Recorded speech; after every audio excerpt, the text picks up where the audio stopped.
সকলকে হরিণ প্রতীক পেয়ে আমি খুব খুশি এবং আনন্দিত। হরিণ হলো খুব সুন্দর, সততা, নিরীহতা এবং সে শান্তির প্রতীক।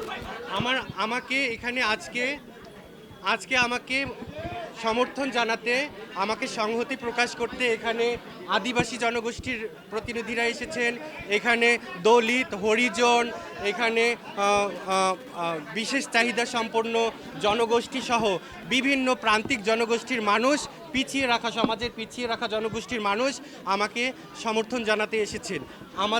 আজকে আমাকে যেনারা সমর্থন জানাতে এসেছেন, বাংলাদেশ স্বাধীন হওয়ার 54 বছর পরে নিজের দেশে, নিজের রাষ্ট্রে এই মানুষগুলো অসহায় এবং নিরীহতার শিকার হয়ে আসছে। নিরীহ সমাজের কাছে নিরীহ হিসেবে এনারা বিবেচিত হয়ে আসছে। আমাদের এই নিরীহতার প্রতীক হচ্ছে এই হরিণ।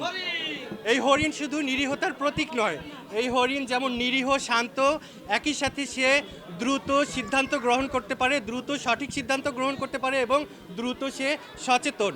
আমি এই অসহায় প্রান্তিক জনগোষ্ঠীর যত পিছিয়ে রাখা জনগোষ্ঠী রয়েছে বাংলাদেশে, সকল পিছিয়ে রাখা জনগোষ্ঠীর কণ্ঠস্বর হয়ে ওই সংসদে যেতে চাই, তাদের অধিকার মর্যাদা আদায় করতে চাই। ভাই আপা সব মিলাই একটু বলতেছেন, নির্বাচনে কোনো সমস্যা দেখছেন কিনা, কোনো হুমকি দেখছেন কিনা, কোনো অনিশ্চয়তা দেখছেন কিনা, কি চাওয়া থাকবে নির্বাচন কমিশনের কাছে? একেবারে 30 সেকেন্ডের মধ্যে তাড়াতাড়ি শেষ করে দেন। আমরা সবাই আছি। আচ্ছা, সংশয় প্রথম দিক থেকে ছিল, মাঝে মাঝে আবার মনে হয় যে পরিবেশ স্বাভাবিক হয়ে যাচ্ছে, মাঝে মাঝে আবার একটা ঘটনা ঘটে হঠাৎ করে মনে হয় যে আবার দেশে অশান্তি সৃষ্টি হলো। তো এর মধ্যে দিয়ে আমাদের নির্বাচন কার্যক্রম পরিচালনা হচ্ছে, তারপরেও আমরা নির্বাচনের দিকে এগোচ্ছি। আশা করছি নির্বাচনটা সুষ্ঠু হবে। এখন পর্যন্ত আমার দিকে কোনো ঝুঁকি বা কোনো হুমকি ধামকি, কোনো বাধার সম্মুখীন কিন্তু আমি এখনো হইনি।